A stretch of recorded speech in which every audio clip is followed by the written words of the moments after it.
the strongest walking target. The saga kicks off with our protagonist, Hibiki, sprinting through a valley like he's trying to win a marathon he never signed up for. He's being pursued by a horned rabbit, yes, a bunny, a fluffy, adorable herbivore with a weaponized forehead.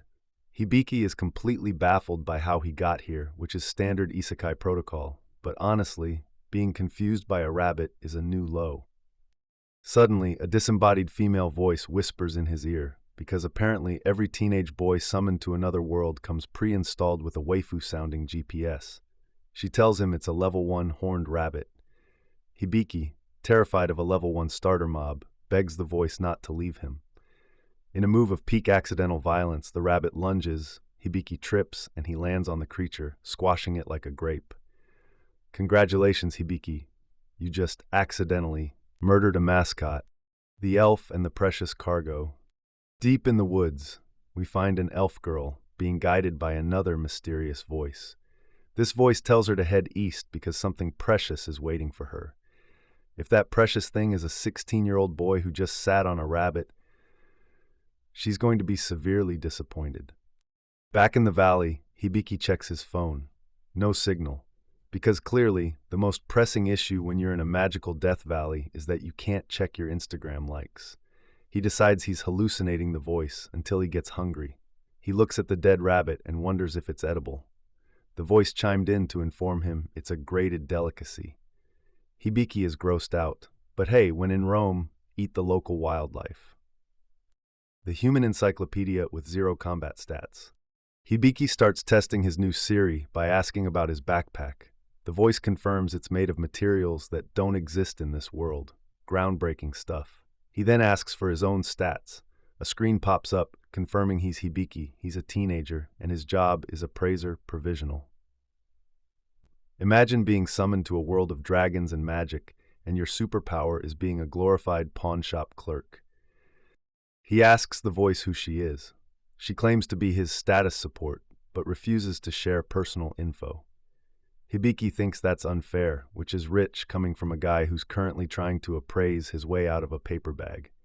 He tries to use an expert skill, but since he has the combat prowess of a wet noodle, nothing happens. The tutorial for dummies. The voice tells him the tutorial is already running. Hibiki, naturally, has no idea what that means. He pulls up a world map skill, which he thinks is great until he realizes it only shows where he's already been. Basically, he's been walking in circles like a confused Roomba. Eventually, he finds a road, gets overexcited, and face plants onto the stone path. The voice immediately awards him the title, Castaway in an Isekai. If there was a title for most graceful descent, he wouldn't have it. Enter the elf and the age gap. Just as a giant monster towers over him, because God forbid he goes 5 minutes without almost dying, a magic arrow drops the beast. Enter Emilia, the elf girl. Hibiki's first reaction, he looks at her ears and tells her he likes her cosplay. Judgmental note. Hibiki buddy, you're in a different dimension. The "it's just a prank bro" defense doesn't work when there are 10-foot monsters around. He appraises her and finds out she's 56 years old. She looks like a teenager, but she's older than his parents. She explains that the grassland they were in is actually a monster that waits for prey to get tired and then eats them. Hibiki was almost digested by a field. A literal field. Emilia gives him a hug because she thinks he's 10. When he says he's 16, she drops him like a hot potato. Apparently 16 is adult territory in this world, and she's not about to catch a case, even if she is technically a senior citizen. The plot thickens, the bank account grows, and our hero continues to be the least threatening, strongest person in existence. From rags to slightly better rags. Night falls shortly after the hug incident, and they set up camp. Hibiki finally learns the local laws. In this world, you are considered an adult the moment you turn 15. This is great news for Hibiki, who has the survival skills of a toddler but the legal standing of a man. They finish off the horned rabbit for dinner, a fitting end for the creature Hibiki literally sat to death, and he asks Emilia where exactly they are. Emilia's reaction is to spit her tea directly into his face. Judgmental note. Honestly, Hibiki, asking where am I after being summoned is a classic, but doing it mid-sip is just asking for a facial. She apologizes while wiping the tea off his face and explains they are in the kingdom of Hachiya. Hibiki mentions he's from Japan, but since she's never heard of it, he finally accepts he's in a different world. Amelia, being a sweet 56-year-old teenager, assumes he's lonely and promises to take him to the city. As he sleeps, she watches him like a creep, concluding he must be the precious thing the spirit mentioned. The dream of a short king. Hibiki starts dreaming about his past life, specifically a warm memory with his three closest friends, Amain, Yuko, and Tiki. Even in his own nostalgic dreams, these people never miss a chance to point out how vertically challenged he is for a 16-year-old. We then see the big moment. Last day of school, a flash of light, and he gets yanked from a boring classroom into a valley of horned rabbits. He wakes up and does the most 21st century thing possible. He checks his phone. It's still dead. He looks at the sky and sees glowing green shapes, Amelia's protective barrier. He finally stops denying the obvious. Magic is real, he's in another world, and his data plan definitely doesn't cover this. He asks the voice what Appraiser Provisional actually means. The voice explains it's a B-rank job assigned by God. It lets him identify everything, but since it has 0 combat skills, it's labeled non-combat. Judgmental note. Imagine being handpicked by a deity just to be a walking Wikipedia page with no defensive capabilities. God really said, I want this kid to know exactly what kind of monster is eating him. The 7 million yen bunny.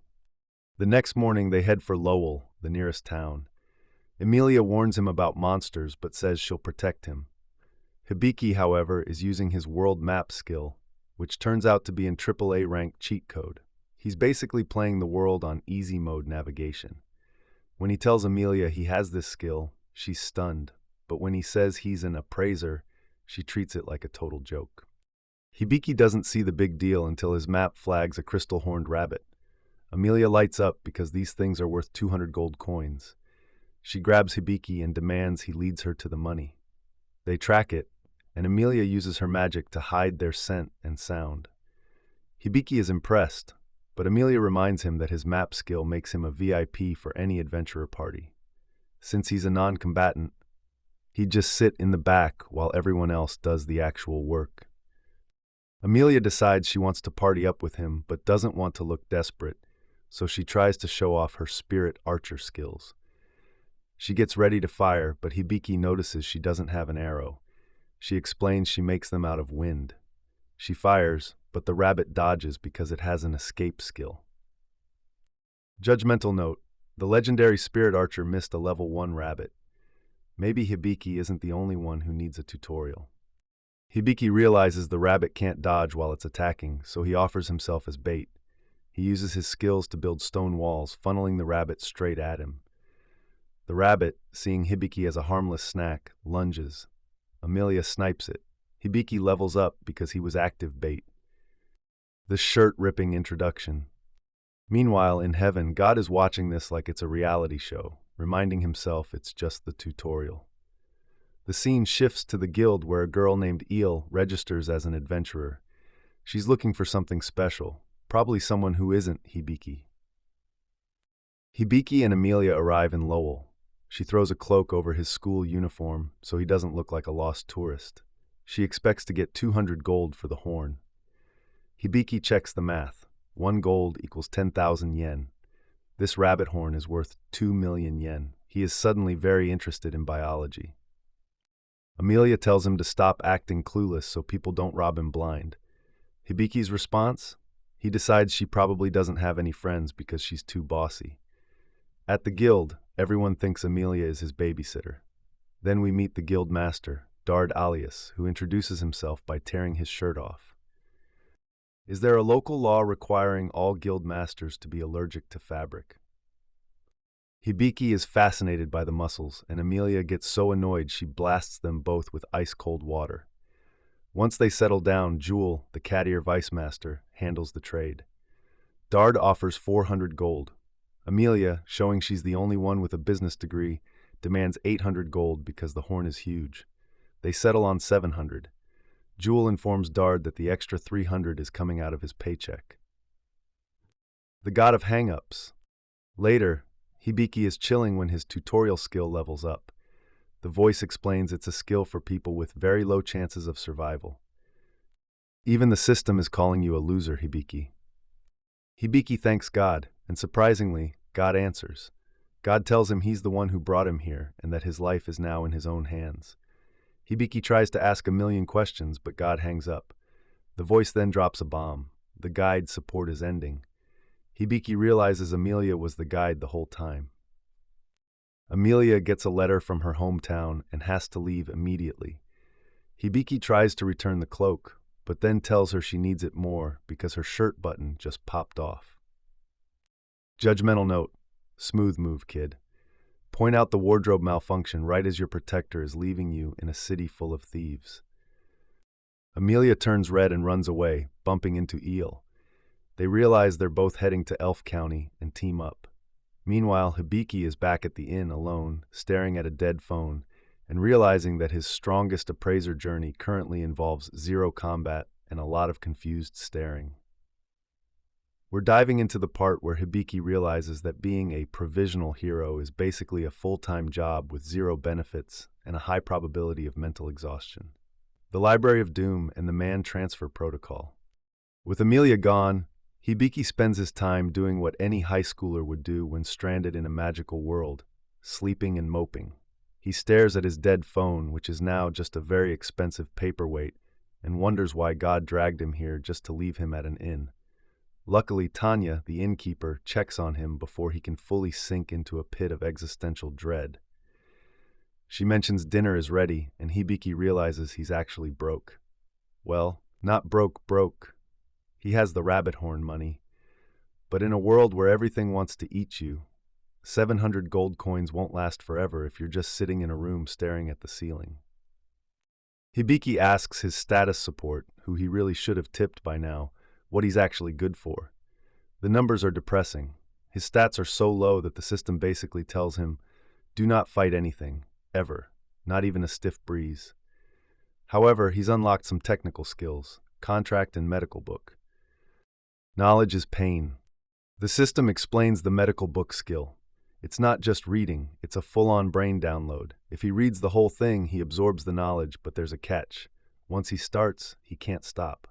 Hibiki, having nothing better to do, hits accept. Usually, when a magical voice warns you that you cannot stop partway through, it's a sign to maybe go get a snack first. But Hibiki dives in head first, and the resulting knowledge flood nearly turns his brain into scrambled eggs. While Hibiki is having a literal headache, we check in on Amelia and Eel. They're bonding on the road to Elf County. Eel thinks Amelia has the hots for Hibiki, but Amelia points out that she's 56 and he's, well, a child. They meet Stacia, the chief maid, who is immediately jealous of Eel. It's a classic who gets to be the elf's best friend drama. While back in town, Hibiki finally finishes his medical lobotomy. He looks like he's been through a war, but at least now he knows how to fix a broken leg. The Emergency Room, Fantasy Edition. Hibiki decides he needs a new name for his AI assistant because status support is a mouthful. He settles on Sapo. He heads to the guild just in time for some real drama. A mangled adventurer is carried in. It's the guy from the Silver Banner Party who was talking trash earlier. He's been hit by a silver ruby wolf, he's poisoned, and he's missing limbs. Jewel, the Cat-Ear Vice Master, is panicking because the guildmaster Dard is out of town. Hibiki, fresh off his medical book binge, steps up. Sapo informs him the guy has 5 minutes to live. To save him, Hibiki needs to use Hypercure and Perfect Heal. Judgmental note: here's the problem.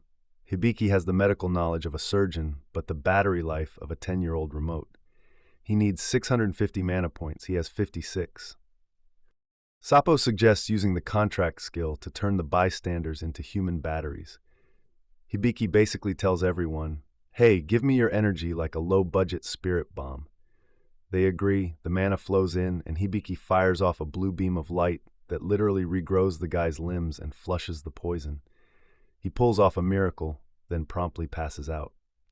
The I'm not actually a hero realization. Hibiki wakes up to a vision of his friend Amine calling him an idiot for risking his life for strangers. Judgmental note: Amain has a point. Hibiki has zero combat skills and just tried to play Jesus in the middle of a lobby. Jewel comes over to thank him, revealing the guy he saved is her younger brother, Jade. She also drops a reality check. Hibiki's healing skills are so broken that if word gets out, corrupt nobles will probably kidnap him and use him as a personal health fountain. She tells him he needs a bodyguard. Hibiki heads to the Debbie Company, the local muscle-for-hire shop. The owner, Aja Debbie, literally smells money on Hibiki. He tries to sell Hibiki a bunch of generic meatheads, but Hibiki rejects them all because they don't have enough MP. He doesn't want a guard who can just swing a sword. He wants a guard he can use as a portable power bank for his healing spells. The hero in the basement. God whispers in Hibiki's ear again. Man, this deity loves a good unsolicited tip, telling him to look elsewhere. Hibiki spots a dark corridor. Debbie warns him that the people down there are unsuited for work. Hibiki finds a wolf beastman guarding a young girl. He uses his expert eye, a gift from God literally, and discovers the truth. The beastman, Claude, is a level 95 hero. The little girl, Lillian, is a sage whose soul is connected to the realm of the gods. Judgmental note: only Hibiki could walk into a discount basement and find a legendary hero and a god-tier sage being kept as unsuitable leftovers. Claude is cursed and missing limbs, and Lillian's magic is out of control. Hibiki decides to buy them both. Debbie is thrilled because the scent of fortune coming off Hibiki is now overwhelming. Hibiki takes his new purchases to an open field and tells them he's going to heal them. Claude is skeptical, mostly because Hibiki looks like he'd struggle to peel an orange, but Lillian is all in. She wants to save the man who's been protecting her. Hibiki sets up the MP transfer, drains Lillian's mana, and casts Perfect Heal. Claude's limbs regrow, his wounds vanish, and for the first time in years, the legendary hero isn't a mess. We've reached the part of the story where Hibiki stops being a solo tourist and starts collecting legendary subordinates like their limited edition Pokémon, chains, goddesses, and the world's weirdest flex. After regrowing Claude's limbs and making the man look like a functional human being again, Hibiki decides it's time to drop some heavy truth bombs. He casually mentions that he knows Claude is a hero and Lillian is a future sage. Now keep in mind, in this world, those titles are usually more guarded than a dragon's hoard, but Hibiki just blurts them out like he's reading a grocery list. Claude is visibly shaken, mostly because his true status is supposed to be more hidden than a billionaire's tax returns. Hibiki explains that God personally gave him the expert eye skill, which is basically the admin mode of vision. Claude is completely baffled as to how a random kid with the muscle mass of a toothpick has access to divine tier information. Hibiki's explanation boils down to, the CEO of the universe likes me. This piece of information makes Claude shudder in shock because he knows fully well exactly what that skill is and what it means. It's not just a fancy magnifying glass, it's a direct link to the divine hierarchy. The ultimate soul-binding contract. Hibiki then moves on to the literal chains holding Claude back. He activates a technical skill called Relief Measure. Sapo, being her usual vague self, doesn't give a full manual on how this works, so Hibiki just wings it. Suddenly, the field is filled with the sound of rattling metal as heavy spectral chains wrap around Claude. Out of nowhere, a giant pair of scissors descends from the sky. Judgmental note: usually when giant sewing equipment falls from the heavens toward your head, you run, but Claude just stands there and takes it. It looks like a botched execution at first, but the scissors snip through one of the chains weighing him down. Claude takes a moment to take stock of his body and realizes that while he's nowhere near his peak level of strength, he can feel his power returning. He's gone from basement dweller to actual threat in about 5 minutes. Claude, realizing he's currently in the presence of a kid who has God on speed dial, immediately drops to one knee and begs to perform the ceremony of allegiance. Hibiki, of course, has no idea what that is. Claude explains it's a sacred ritual where he devotes his very soul entirely to Hibiki. Sapo suggests using the contract skill to make it legally and magically binding. They go through with it, and a mark appears on both of their wrists, the crest of the light spirits. Judgmental note. Let's look at the power dynamic here. A level 95 legendary hero just swore eternal loyalty to a 16-year-old whose only combat achievement is falling on a rabbit. If this isn't the ultimate carried by the protagonist moment, I don't know what is. Hibiki is basically a low-level manager who just hired a retired Navy SEAL as a personal assistant. The divine technical support line. Back with the hero squad, Hibiki gives them a full rundown on his mana problem. Since he has the magic capacity of a AA battery, he needs to siphon MP from his new friends to do anything useful, like the perfect heal he used earlier. They both take it in and agree to a sharing contract. This causes Hibiki's technical contract skill to level up, which is great, but it also reveals just how much Hibiki relies on other people to do his job for him. Claude notices Hibiki mumbling under his breath, which we know is just him talking to Sapo, and he freezes up. He realizes Hibiki has the tutorial skill. Claude puts two and two together and figures out Hibiki is from another world. Surprisingly, Claude is chill about it. He tells Hibiki that the god he's connected to is likely the chief god, the big boss of the 11 deities in this world. However, Hibiki is still salty about Lillian's situation. He thinks the chief god is a bit of a jerk for giving a little girl a skill like Raging Sanctuary, which sounds like it's literally tearing her soul apart. Neither Claude nor Lillian had even heard the name of the skill before Hibiki appraised it. Suddenly, the goddess of magic decides to jump into the group chat. She tells Hibiki that while Lillian is suffering, you can't just delete a skill once it's installed. It's like trying to uninstall bloatware from a cursed laptop. She's like a cranky IT manager. She gives Hibiki a skill called GR to help manage Lillian's power, but warns him not to expect her to fix every little bug in the system. She also notes that Hibiki looks familiar, which is a classic isekai trope we'll surely ignore for now.